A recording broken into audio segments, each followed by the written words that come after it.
Hi everyone, it's Julie from Sprouts and Stems here. In today's video, I'm going to be propagating this Pink Syngonium that hates me, but mark my words, I will make you love me. You will love me at some point. I go back and forth on my feelings about Syngoniums because I think they're such gorgeous plants and sometimes they like me, but then they'll just randomly start hating me and curl up and refuse to come uncurled and lose their beautiful color, and it's just a whole thing. So I want to propagate this one today because I think I would like to get another little plant started and just see if maybe I can have more than one of these to work with and figure out what works and what doesn't. Yeah, so that's what we're going to be doing today. Please like this video if you end up liking it, and please also subscribe to my channel for plant care, plant propagation, and planty DIY projects and stuff like that. And okay, now let's get started with this Syngonium propagation.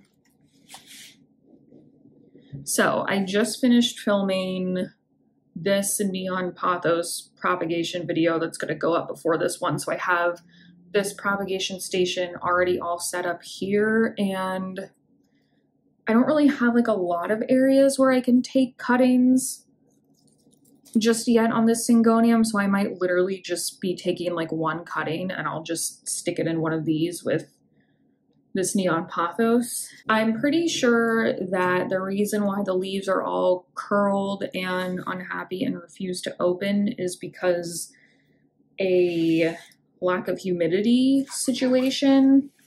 I don't think it's improper watering because I feel strongly that it has been watered properly, but maybe not. So yeah, I think this isn't going to be in this video. I'm just kind of letting you guys know what's going on. I think what I'm going to do is kind of get some plastic wrap and rig up a dome. If I could get sorry, why don't you just show you the top of it. It's so beautiful. It used to be more pink, but could definitely use a little bit more light as well.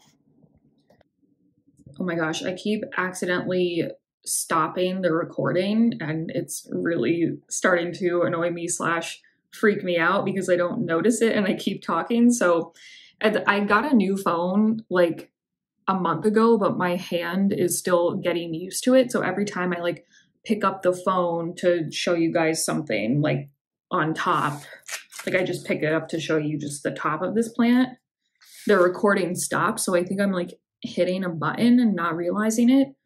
I'm gonna just leave you guys there. So what I was trying to explain is that I think I'm going to get something that I can stick in the middle so it comes out the top, and take plastic wrap and kind of create a dome around it to see if the humidity can help this situation. So now for the propagation. Propagating Syngonium is just like propagating any other plant where you need to find a node and cut below the node. So if the node is, my finger is a stem, my knuckles are the nodes. I used this analogy in the last video that I filmed, so now I'm all excited about it. But new growth comes from the nodes, so you want to cut underneath a node, so that way there is a node on the cutting and new roots will grow from that node on the cutting, which is what we want when we propagate plants. We want new roots to grow and we want to create a whole new beautiful plant from those cuttings. So you always need to have a node on your cutting, and then also the node that is left on the plant, once it's cut off above that node, it'll be triggered to start pushing out new growth from that node on the plant. So your plant will eventually regrow from around the same point. And yeah, so that's just a quick little refresher. I don't have a lot of areas. So what I was going to say is that this is basically the same as propagating any other plant, but it gets tricky with syngoniums because their nodes aren't like super obvious, like a pothos, for example, is. Like, it's a little wet.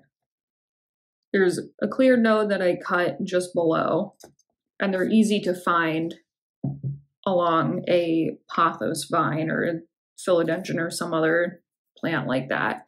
They're a little less obvious on syngoniums.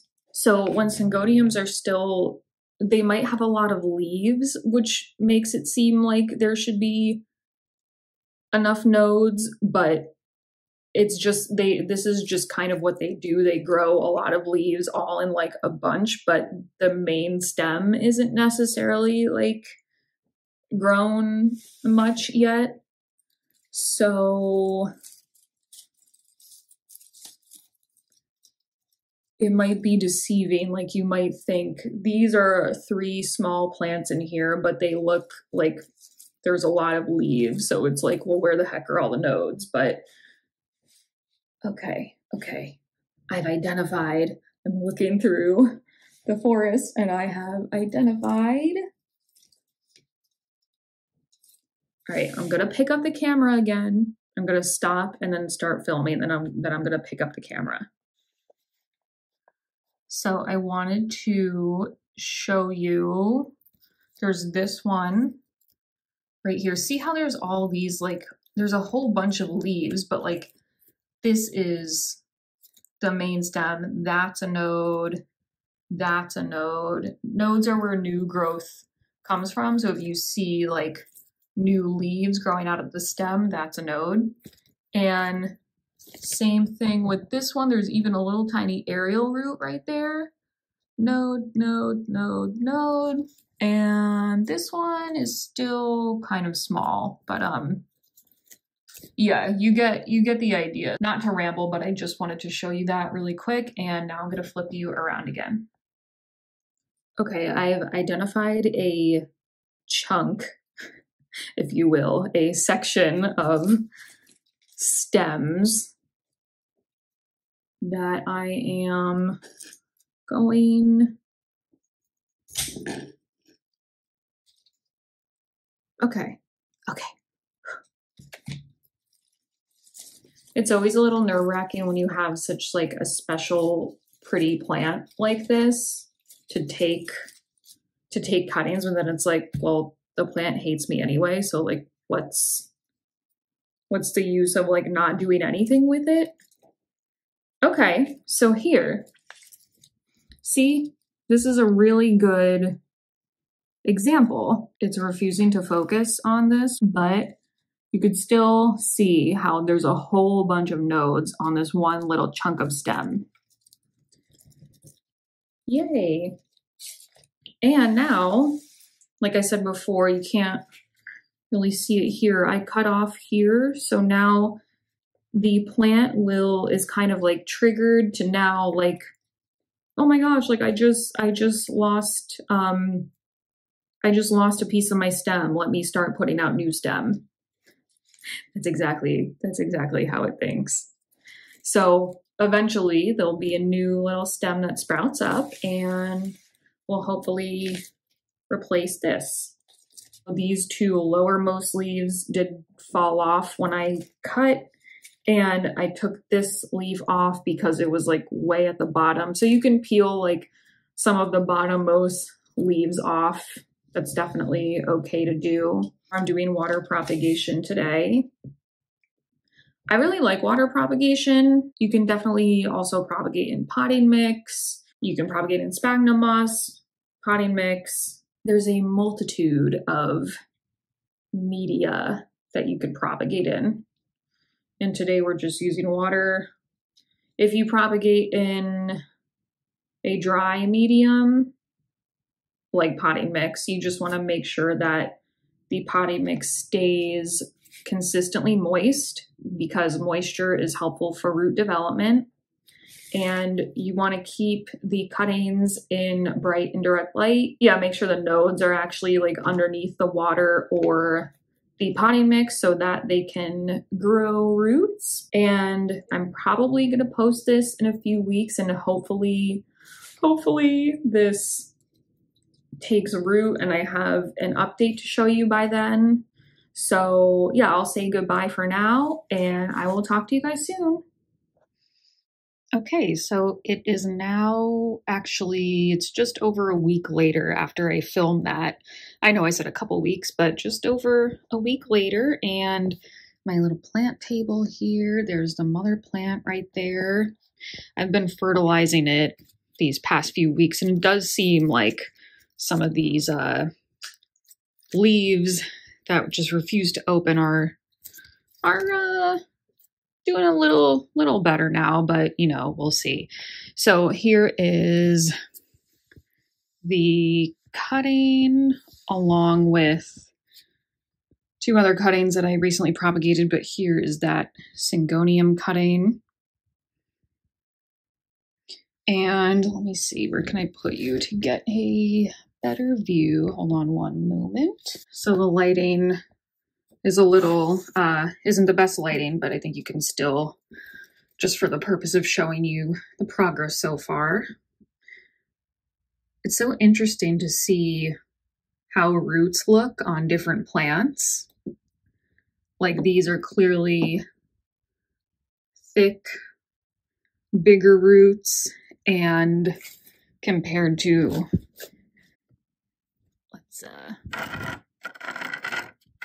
I have some fishbone cactus and pothos cuttings propagating in here, and just look at the various size of the roots. Not to get off topic, but I just find it so interesting. Yeah, I mean, so far the actual foliage is looking, I think, about the same as it did look last week. So that's, you know, it is what it is, but we do have some nice roots. So at this point, that is basically what we want to see. I'll wait for the roots to be like, I don't know, 2-3 inches long, then pot them up in a nice little pot. And that'll be that. So I hope you enjoyed this Syngonium propagation tutorial with my beautiful pink Syngonium that doesn't like me. Let me love you. That's what I say to this all the time. Please be sure to like this video and subscribe to my channel for more planty content. Thanks so much for watching, everyone, and have a great day. Bye.